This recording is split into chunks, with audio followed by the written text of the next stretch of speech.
Much has been made about Arsenal's lack of attacking quality this season, and whilst the forwards have been under more scrutiny, the midfield has had its own issues that haven't really been highlighted as much. And for a side that puts so much emphasis on building up from the back, it's been frustrating to see how little Arsenal have actually created through the middle of the park. So how does Arteta solve an issue that's clearly been holding the attack back all season? Now, before we get into the player, I just want to give quick context on the changes in defending we've seen in the league over the past few seasons. The Premier League has become a lot more aggressive off the ball, with man-to-man pressing being used more frequently. The midfielders who thrive in these conditions are the ones who can win their one-on-one under pressure and tilt play in their side's favour. Arsene Wenger recently spoke about the importance of midfielders who can shift momentum on the ball with their hips. But the players today, especially in midfield, who have that capacity to rotate quickly and change direction, are the players who are the most successful in the modern game. It's a really valuable trait and always has been, even more so in this current version of the Premier League. And when you look at Arsenal's situation in midfield, you see both Rice and Zubimendi who are brilliant in their own right, but neither of them are the type of midfielder who can take players out the game and open it up on a regular basis. And teams have figured this out. It's fair to say that Arsenal can't really make positive plays on the ball centrally on a consistent basis. More recently, we've seen teams really poke at this weakness. We saw it in the cup final against Man City. City set up to hold shape and not press Arsenal's back line. They dared Arsenal to play through the middle, knowing that Arsenal midfielders aren't really comfortable receiving under pressure and turning out. More teams in the league have picked up on this, forcing Arsenal to go long whilst being more prepared to deal with the second balls. Now, this is not a good place to be in if you're Arsenal, and majority of the problem stems from midfielders being completely taken out of the game with ease. So, how does Arteta solve this issue? And does he have a player who can help? Miles Lewis-Skelly's quality is something that stands out the second you watch him. He has real quality and arrogance on the ball which most players don't possess. Have a look here, every action is intentional. Even before receiving the ball, he gives himself the best possible chance to win the battle with his stance. He stays wide, sticking his arm and backside out to absorb contact from behind. And now he's on position.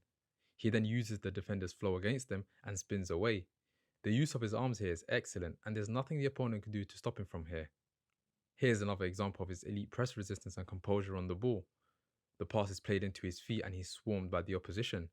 It doesn't look like as if there's any exit for him, but watch how well he escapes pressure. It all starts with his approach. He plants his feet with a wide base, taking a touch with his right foot so there's no chance for the defender to get the ball, and uses his opponent's flow against them. He's managed to flip the picture completely, turning a potential high turnover into a promising attack for his side. Now, this playstyle does come with the risk, of course. There's been times where Lewis-Skelly has attempted to drive with the ball and be positive, and he's lost it in dangerous areas. And that's probably why he hasn't played there often. But Arsenal's current setup isn't exactly low risk either. There's real emphasis on playing out from the back, and there's been plenty of times where players have been caught out on the ball making errors. The difference is with those players, those errors haven't resulted in reward. With Lewis-Skelly, the risk comes with a player who's not only positive but has the quality and execution to cause real headaches for the opposition coaches. We saw it in the semi-final against PSG last season. He was overrunning their midfield with his ability to drive with the ball through the middle. So Luis Enrique decided to put Hakimi, who's a right back, on him just to match his physicality and slow him down. But that didn't make much of a difference. He still had moments where he came out on top. Have a look here. He received the pass from his goalkeeper in a very dangerous area of the pitch with barely any support. If he loses it here, there's a high chance that it will lead to a goal. But watch his processing speed and composure on the ball. As the pass comes his way, he takes a quick glance over his shoulder, realizes there's an exit as the opponents are way too far out. At the same time, the right back Hakimi rushes to get touch tight but is rolled quite easily. And now Lewis-Skelly is heading full steam towards PSG's goal. He then has the composure and quality to commit players and create a massive goal scoring opportunity. His ability to change the picture of a game is outstanding. It's something Arsenal seriously lack in midfield that will improve their overall game. And here's a similar play against Atletico Madrid. He's surrounded with pressure from every angle. A lot of players wouldn't even think to drive with the ball here and will just recycle possession. But watch what he does. He glides through the press, keeping the ball under serious pressure. Every touch is with purpose. Look at how he dribbles into the opponent's path. He's always looking to win position whilst on the move. It makes him so difficult to stop once he gets his legs going. But dribbling is only half of it. What makes him special isn't that he only beats his players, it's also what he does once he's taken them out of the game.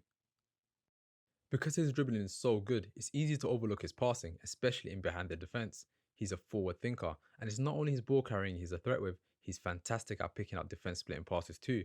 Have a look here, he's pretty much a midfielder when his team's set on the ball. As the ball comes his way, watch how well he disguises his intention against the oncoming defender. He lets the ball roll across his body, and the defence moves in that direction as well. And that small detail of not stopping the ball and letting it roll across his body means he's able to use the defence's flow against them. Most players would attempt the pass the first moment they see an opening, but Lewis-Skelly purposely delays the pass and waits for the defender to overcommit, and he gives him a better angle to play the pass. Here's another example. I love his preparation before getting the ball. He fakes as if he's going to run in behind to create separation and buys valuable time on the ball. And as the ball is coming his way, he plants himself and braces for contact from behind. Watch how he spins away with ease. And now it's panic stations from the defenders. I want you to pay close attention to his slight hesitation before passing. He does this to get the fullback to open his body and makes it harder for the pass to be intercepted. These plays aren't one-offs, he's constantly aware of the small details and uses them to his advantage. However, his forward-thinking football can become a problem when he loses the ball in the edge of the opposition's box. As he's drifting in from the last line of defence into midfield, it does leave big gaps behind him. For me, I'd prefer if he played in midfield. It'd give him a lot more protection when he's higher up the pitch attempting these risky plays, and he can also alleviate pressure off his teammates when he's on the ball and open the game up for them. There are question marks on if he's too forward thinking with his football, and we know Arteta likes a bit of control and structure in his play, which might be why he hasn't started in the midfield pivot for Arsenal. But for me, everything about his profile suggests he can, in my opinion. He just hasn't been given the platform to showcase it often. So we've seen his ball playing and how much of an added quality he can bring to the team. So why isn't he often starting in midfield? I want to go back to this moment we analysed earlier. Watch the touchline as he picks the ball up centrally. Arteta is signalling for him to release the ball wide and go for the safer option. But Lewis-Skelly trusts his quality driving at the heart of the opposition's midfield and creates a goal. This is the clash of style between the player and the manager, and it sums up the whole situation. Arteta has built a really rigid and structured side. He just hasn't made space for the kind of player who can break games open from midfield. If he doesn't give him that chance soon, I don't think a player with Lewis-Skelly's quality will stick around often. He's way too good to be sitting on the bench even at 19 years of age. As good as the midfield has been this season, they are lacking some quality spark going forward. It's a gap Lewis-Skelly can definitely bridge. Whether Arteta sees it in time is a key question. Let me know your thoughts on Lewis-Skelly and his role in this Arsenal side, and who you'd like me to analyse next. Until next time, peace.